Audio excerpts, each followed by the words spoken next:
my load. As you can see off in the distance there, that's West Yellowstone. So it was rainy and cold when I first got here, but it's starting to warm up. It's amazing how the weather can change so quick around here. So it was like 40, 45, 50 degrees and pretty much dreary. Now it's sunny and I'll hopefully get warm here soon. I just see I have a jacket on. So we're gonna get out of here and probably go down to a pilot here. The pilot down the road. I guess disaster kind of struck the truck. I think it needs a injector. It's starting to make an injector tap pretty bad. So maybe it's been going off and on now for a while. Maybe it'll clear out. Maybe it won't. I don't know. We'll see. But yeah, hopefully the next video is me picking a load up or parking over here at the pilot, and you know, the weather looks like it's gonna pan out. I think I'm gonna grab a Toro and go see Yellowstone National Park here. So I'll catch you later. All right, well, I just stopped at the only shop over here, out here by the pilot, that didn't have reviews saying they ripped you off. So he said, yeah, it definitely sounds like it dropped an injector. So the problem is, though, he ain't gonna be able to get parts for it. He says probably a week or more. He says the only place probably have parts for it would be Billings, Cummins. He said, you know, and even then, he might be waiting for that. So I guess I'm gonna drive out to Billings and see how that goes. I hate like hell to only replace one injector, but I already know if I'm going to Cummins, it's gonna be like $8,000 bill for injectors. Have injectors replaced probably. So I'm gonna start driving on down here, just down here a little bit, and I guess we'll see how my luck is. Worst comes to worst, I might just freaking try to pick up a load with this damn thing with a dead miss, and it's been running so far like that now. I've been climbing mountains, crap with it, so I'll just see how it goes, and either gonna pick up a load, go back home, and try to find a shop out there that I trust enough to do it, or I'm gonna end up staying in Billings and try to get injectors done there. So, all right, I'll catch you at liquor, I guess.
Well, I am in Billings, and I pulled into the Cummins dealer here, which Google says is open 7 to 7. but apparently they were just leaving as I was pulling in. So, guy said he'll take care of me tomorrow morning. Or well, the guy here said that somebody will take care of me tomorrow morning at 7 a.m. and that you know, by the sounds of it, sounds like it's an injector, and that you know, he thinks that we just now started getting busy. He said, so maybe he might be able to get you in. So hopefully that doesn't mean for like 5 days from now or something. If that's the case, I'm just gonna paddle this damn truck back to Pennsylvania, I guess. With I don't know, try to find a light load or something. I already knew I was gonna have to deadhead probably a good 200 miles out where I was anyway. But I'm looking at loads on DAT, and this is probably when it would become very, very good to have a relationship with a broker or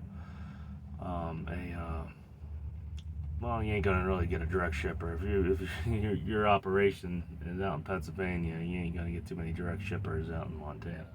So right now it'd be a good opportunity to have a good landline with a broker, and at least get something going back east that's paying more than $2 a mile. I came out here for what, $3.50 a mile. So I mean, technically, if it's $2.50, I'm still making out 3 out, 3 in. So we'll see. We shall see how this is gonna go. If I knew we had a parts place, well, if this was a single red cam Cummins and there was a parts place nearby, I would just start unplugging injectors until I found one that didn't make any difference when I unplugged it, and pulled the injector out and went and go get an injector for it. Either here or I don't know. Out where I am, there's Fleet Pride, there's Cumberland Truck Parts, there's a whole host of truck parts places. There's an actual fuel injection shop, and that's all they deal with is like fuel parts with the fuel system rebuilding. They'll rebuild your 3406B pump. They'll rebuild your injectors. They do all that stuff. That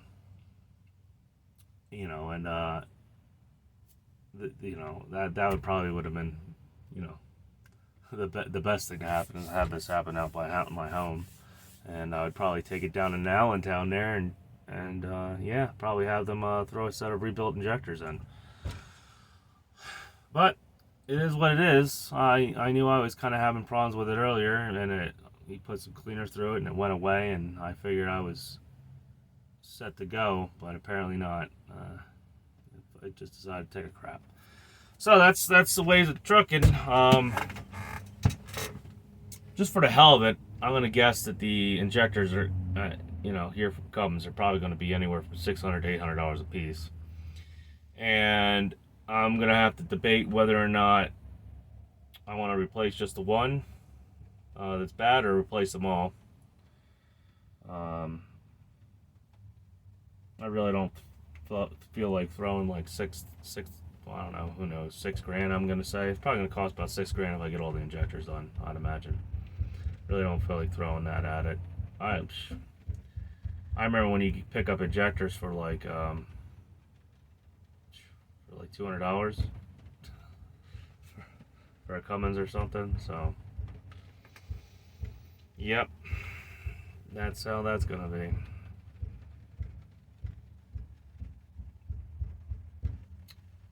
All right, well, that's it for today. I guess like I said, if I end up staying here, I'll probably take some time. So I'm gonna probably end up getting a hotel, and I'll go rent a car, and we'll go visit Yellowstone. So I'll catch you later.